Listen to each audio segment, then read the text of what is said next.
Bonjour. Je veux continuer sur la lancée. Cette vidéo-là va faire suite à la vidéo l'éveil froid. Il n'y a personne. Et donc, je vais mettre 1 de 2 et 2 de 2 sur les deux vidéos pour que vous puissiez avoir le lien, parce qu'évidemment, je ne me répéterai pas de tout ce qui a été dit dans la première. Et je vais donc commencer avec... oui, j'ai un petit dessin cette fois-là qui est tout simple, la fameuse boîte.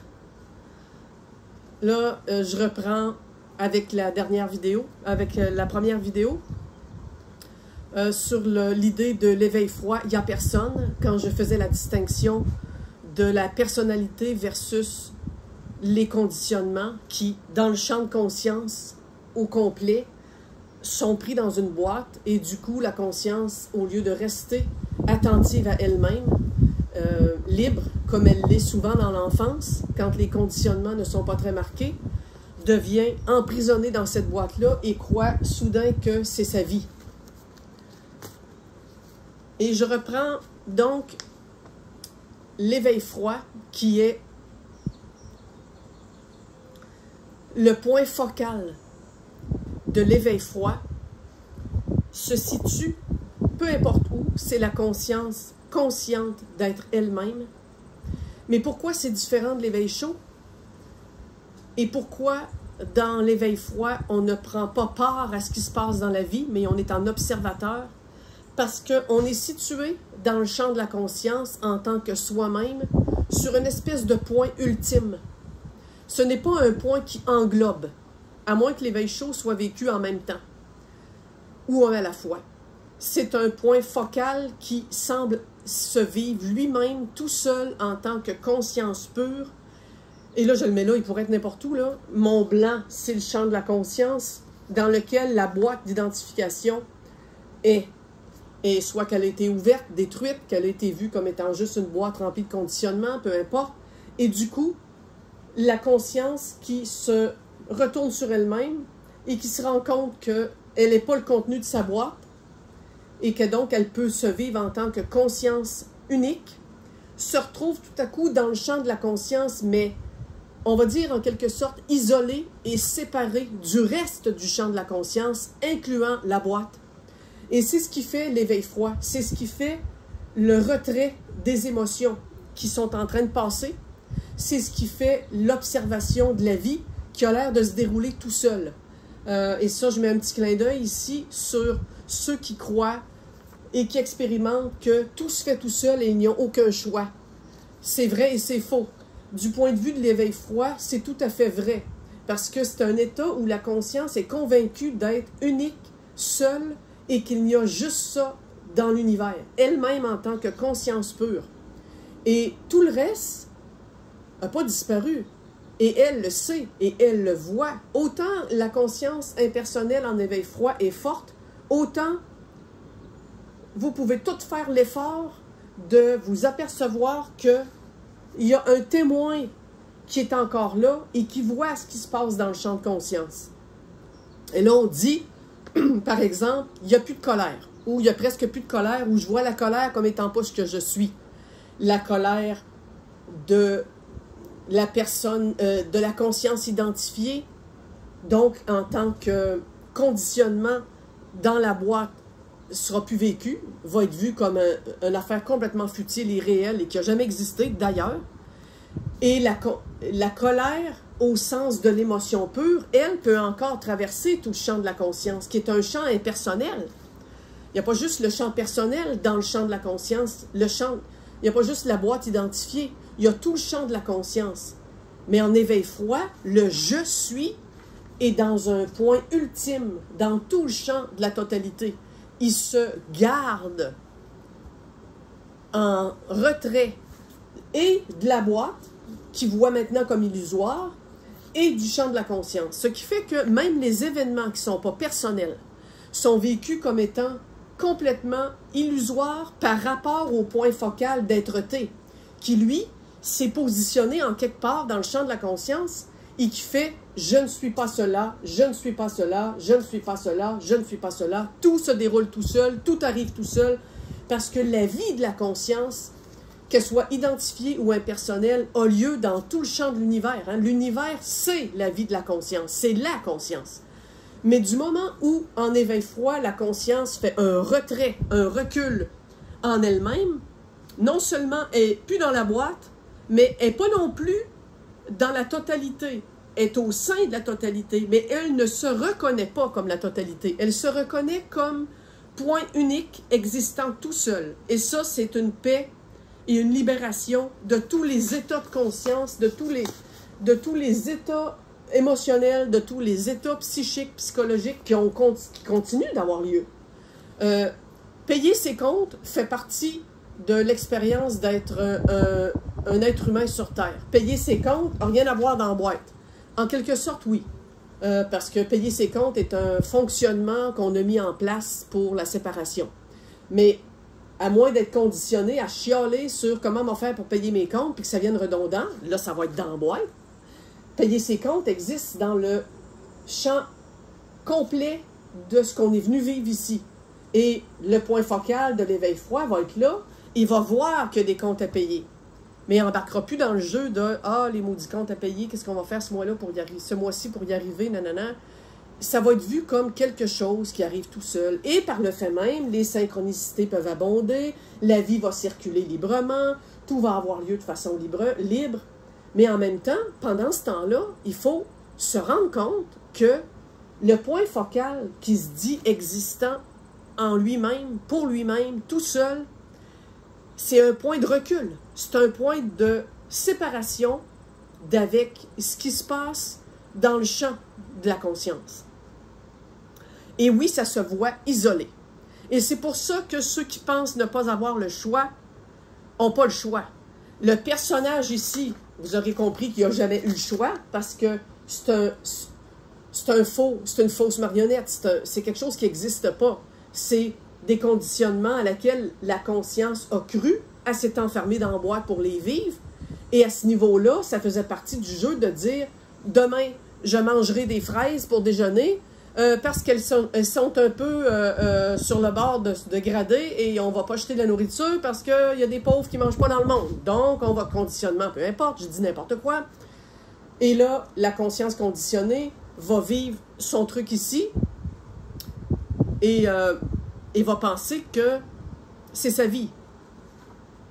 Mais en éveil froid, si c'est positionné quelque part, ça va voir les choses qui se passent, ça va voir les pensées qui peuvent avoir lieu qui sont là, ça va voir les conditionnements qui peuvent être encore plus ou moins en action, si on veut, et ça va être séparé de ça, ici, dans un point d'être-té unique, je suis, et ça va voir ça aller, et par le fait même, ça va voir que tout ça a tout le temps lieu sans intervention, comme une espèce de magie de la vie. Mais la magie de la vie, là, ça n'existe pas en dehors de la conscience. C'est la conscience qui est ici en éveil froid et qui se dit, tout au lieu de soi-même, j'ai jamais eu le choix. C'est qu'elle se positionne en regard du témoin qu'elle est. Que ce soit là avant, en tant que personnage, qui maintenant, elle voit qu'elle n'est plus le personnage, ou que ce soit en tant que conscience éveillée, pure, froide, je suis l'être unique, la conscience, elle va voir que tout le reste, il n'y a pas d'intervention à faire, parce qu'elle ne s'identifie pas au fait que le champ d'action de la conscience qui a lieu partout, que ce soit celui de la boîte inventée ou celui de la, on va dire de la réalité pour l'instant, même si ce n'est pas le mot exact, elle ne va pas voir que ce champ-là de totalité, c'est elle-même. Et donc, elle va rester avec l'impression unique de « je n'agis pas, je ne choisis pas, tout se déroule devant moi ». Et ça, c'est une béatitude, ça, parce qu'au début, ça approfondit et enrichit le déconditionnement. C'est-à-dire que c'est ce réflexe-là de la conscience d'agir comme ça fait en sorte que tout à coup, il est approfondi l'être-té et l'existence en tant que conscience que l'on est. Et c'est un passage obligé. pour ne pas se remélanger les pinceaux et se remettre dans le bois, il faut que ce passage-là, d'être unique dans le champ de la conscience et de se croire pas concerné par tout le reste, qui est pourtant notre nous-mêmes, hein, c'est pourtant de la conscience, est une béatitude, est un passage obligé de paix, de non-souffrance, de détachement total. Et plus ce détachement-là est long, est fort, est approfondi et est accepté, plus l'éveil chaud va être une merveille. Parce qu'il n'y aura plus rien qui va avoir été mis en doute comme étant pas ce que je suis. C'est très paradoxal. Il faut voir complètement ce que je ne suis pas pour accepter complètement ce que je suis. Et là, j'y arrive. À un moment donné, ou peut-être jamais, il y en a qui sont en conscience froide et je pense que ça fait des années, ils vont le rester, j'en ai aucune idée, il n'y a aucune règle. Mais à un moment donné, peut surgir une expérience qui va faire que tout à coup, et dans mon cas, c'est arrivé de 2010 à 2015, c'était le positionnement dans un point qui voyait tout le reste comme ne m'appartenant pas, même ce qui était non conditionné, hein, comme je disais, là, les choses de la vie qui ont cours. Eh bien, à un moment donné, comme la conscience dans son point focalisé en quelque part dans sa propre êtreté, comme elle est la même chose que tout ce qui se passe dans le cosmos, que le cosmos en tant que lui-même, à un moment donné, il y a eu comme, tiens, c'est étrange que ce qui se passe là en avant de moi, je le qualifie comme étant pas ce que je suis. Il commençait déjà parce que, par nature, la conscience est de la conscience. Et elle ne peut pas, le restant de sa vie, ne pas se rendre compte que ce point focal-là, c'est le même, qui s'étend partout, partout, partout, partout. Ce qui fait qu'il n'y a que la conscience. Les boîtes disparaissent, les conditionnements disparaissent, ils cessent d'avoir de séparation et là, tout à coup, le point focal disparaît. La conscience est totale. Il n'y a plus que la conscience. Et ça, c'est sous différentes formes d'expérience. Il n'y a pas de règle, encore une fois. Et ce que ça fait, c'est que ça fait l'éveil chaud dans la reconnaissance de la totalité au complet. C'est la reconnaissance que, au lieu d'être focalisé quelque part, je suis tout au complet. Et ça, ça change la donne, parce que si je suis tout au complet, qui m'a mis là? Qui a créé le champ des consciences et a fait en sorte que ce soit le cosmos au complet? Allô? Mais on a vu les grenouilles. Oui, il y en a, des grenouilles. Parce qu'elle ne pouvait pas venir dans ma main. Non. Ils ont peur, les grenouilles. Ouais. Mais qu'est-ce que tu fais? Je parle avec des gens sur Zoom. Bye bye.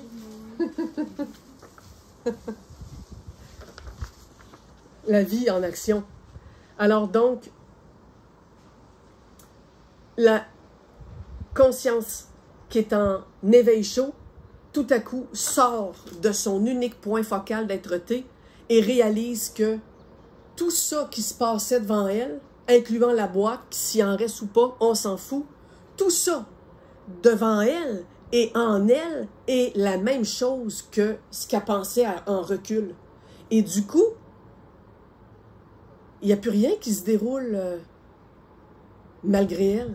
Il n'y a plus rien qui arrive tout seul. Parce que ça arrive tout seul, est aussi la conscience. C'est la même affaire. Et là, ça, c'est une imprégnation incroyable de la dualité des contraires et de l'isolement qui avait été fait dans un premier abord. On arrête de s'isoler et on revient dans le monde. Au début, quand je disais, en 2015, je l'ai exprimé souvent en disant, je pensais que l'éveil, c'était le retrait du monde en tant que conscience pure. Et je me rends compte que c'est la réunification de tous les contraires. C'est pas la... Je n'agis pas, j'existe en tant que conscience pure, qu'il n'y a pas de choix.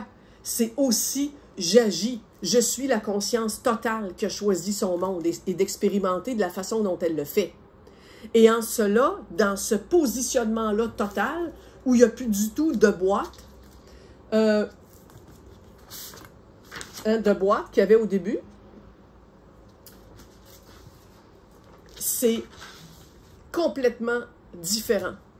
C'est là, je suis l'arbre, je suis l'émotion, je suis les autres personnes, je suis les mécanismes de conditionnement qui peuvent rester dans la boîte et tout à coup qui peuvent me concerner, c'est-à-dire qui peuvent faire ressurgir dans ce corps-esprit-là, dans cet organisme-là, qui peuvent faire ressurgir toutes sortes d'expériences qui vont peut-être faire en sorte de mettre une colle temporaire sur ce que je suis en train d'être et de me savoir être comme conscience, comme si je revivais des identifications, et parce qu'il y a une réabsorption du monde, une réidentification avec tout le champ de conscience, et là c'est « je suis Dieu », je suis le cosmos, je suis les autres, je suis l'être-té au complet.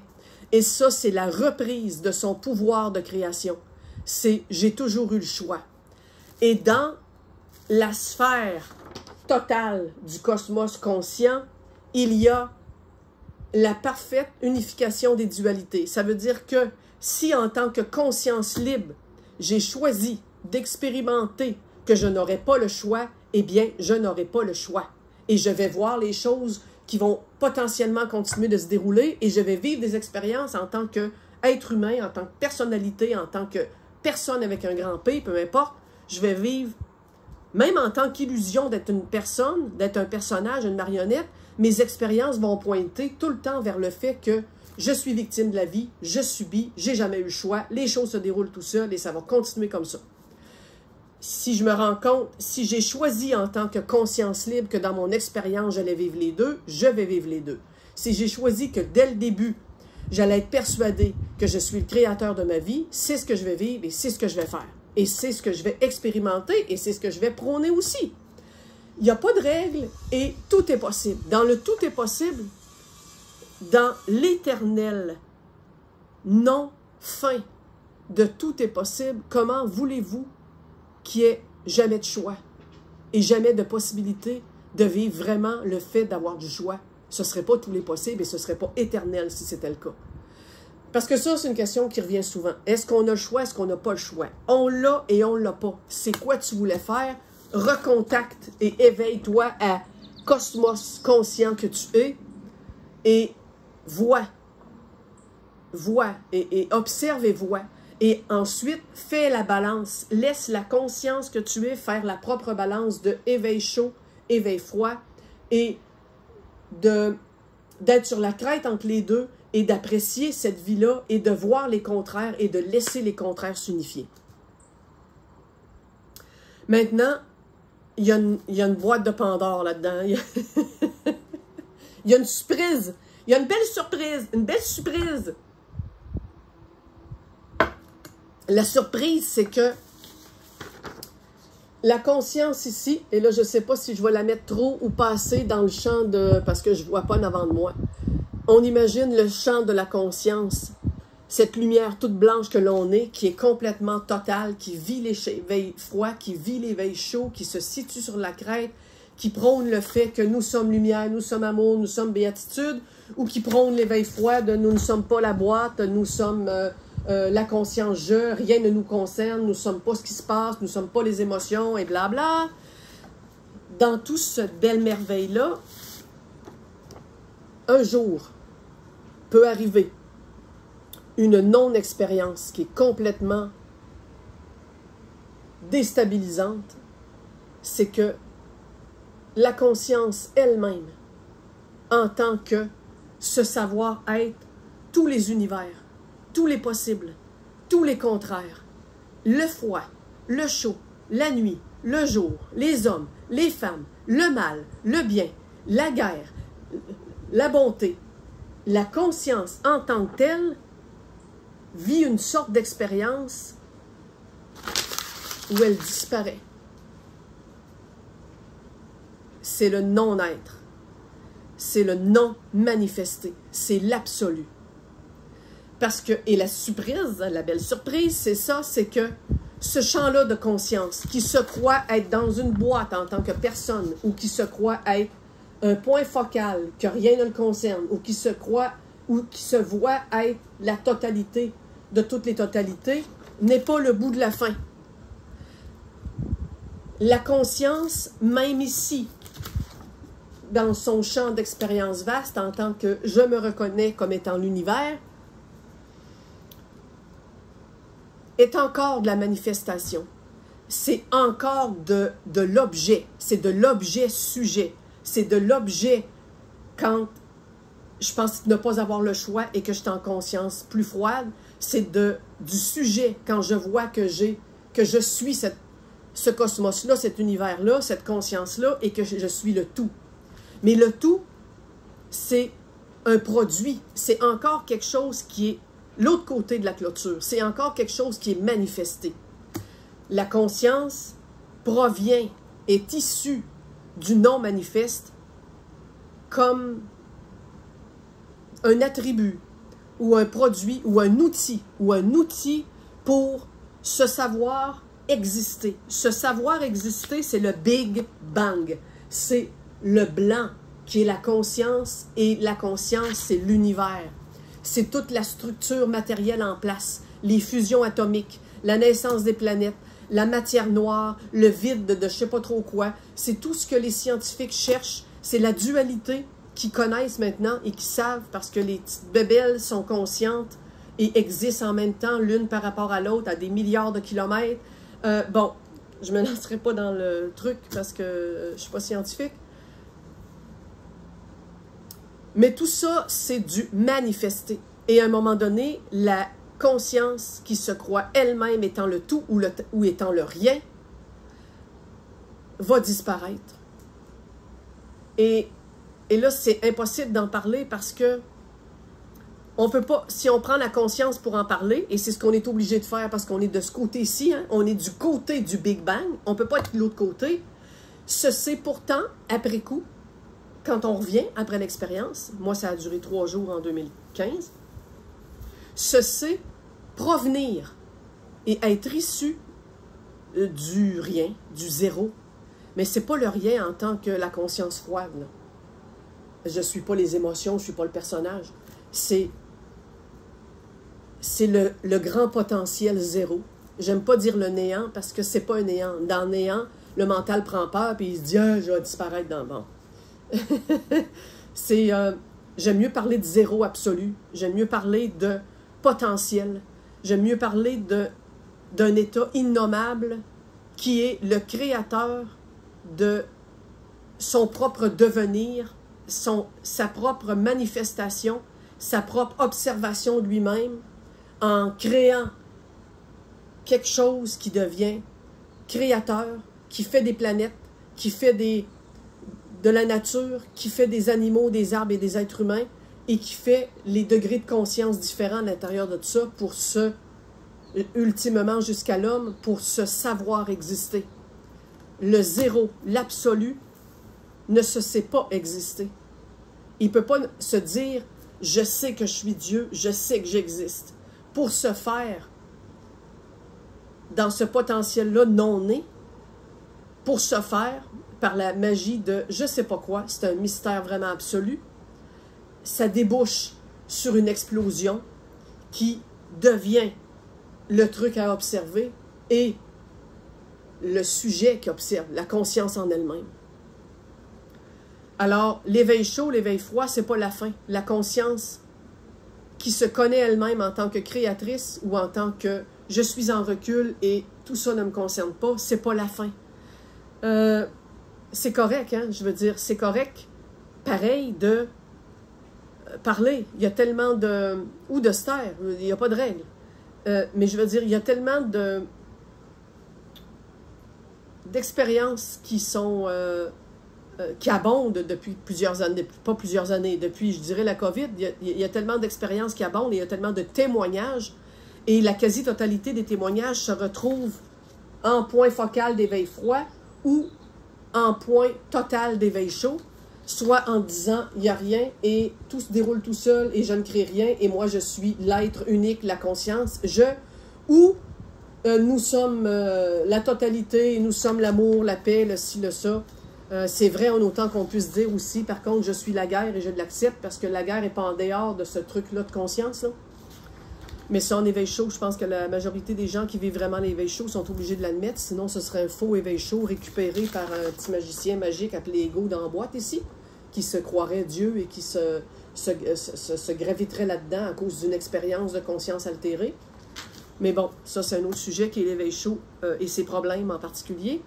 Je voulais plutôt finir la vidéo sur la différenciation avec le point focal de l'éveil froid versus les conditionnements, les non-conditionnements dans l'éveil chaud qui englobent tout ça et qui acceptent que nous sommes le créateur et ensuite que ça aussi peut et va et doit disparaître. Parce qu'en quelque sorte, et vous allez l'expérimenter et vous l'expérimentez peut-être déjà, en quelque sorte, le positionnement de la conscience, qu'il soit en éveil froid ou qu'il soit en éveil chaud, est encore une saisie, est encore une dualité, est encore une saisie, une posture, est encore une posture. Et une posture, c'est toujours souffrant. La conscience n'est pas libre. Bizarrement, la conscience est libre d'être où elle veut, sans préférence, et donc sans restriction, et donc sans tiraillement, sans saisie, quand elle sait de toute éternité provenir de l'absolu à cause de cette sorte d'expérience, de non-expérience-là mystérieuse qui lui a fait apercevoir d'où elle provient. C'est après que toute la dualité et toute la saisie disparaît. Et là, c'est complètement libre.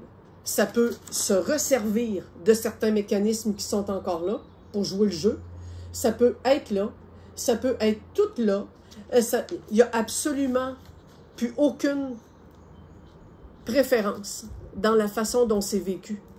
Et dans cela est accepté absolument tout ce qui pourrait surgir dans la dualité. Pas là, on va essayer de rester dans un refuge de paix, puis on n'est pas concerné par les guerres et Donald Trump et les ci et les ça. Ça se sait être le créateur et le constructeur de toute la dualité au complet. Comme produit, outil, rêve absolu du non manifesté, qui vous laisse connaître. Et qui, constatant que c'était impossible de se sortir du potentiel zéro, a rêvé qu'il le faisait, en créant la manifestation, le 1 jusqu'à 9. Voilà. Alors, je verrai, mais je sens que pour l'instant, ça complète le tour du manège de ce truc-là que je voulais expliquer. Encore une fois, si vous avez des questions par rapport à ça, mettez-les sur YouTube ou écrivez-moi sur Messenger, idéalement, parce que le courriel, c'est pas mon fort. Et je verrai s'il y a lieu de faire une vidéo exclusivement sur l'éveil chaud. Mais pour l'instant, je sens que tout a l'air OK. Et voilà, je vous souhaite une belle fin de journée.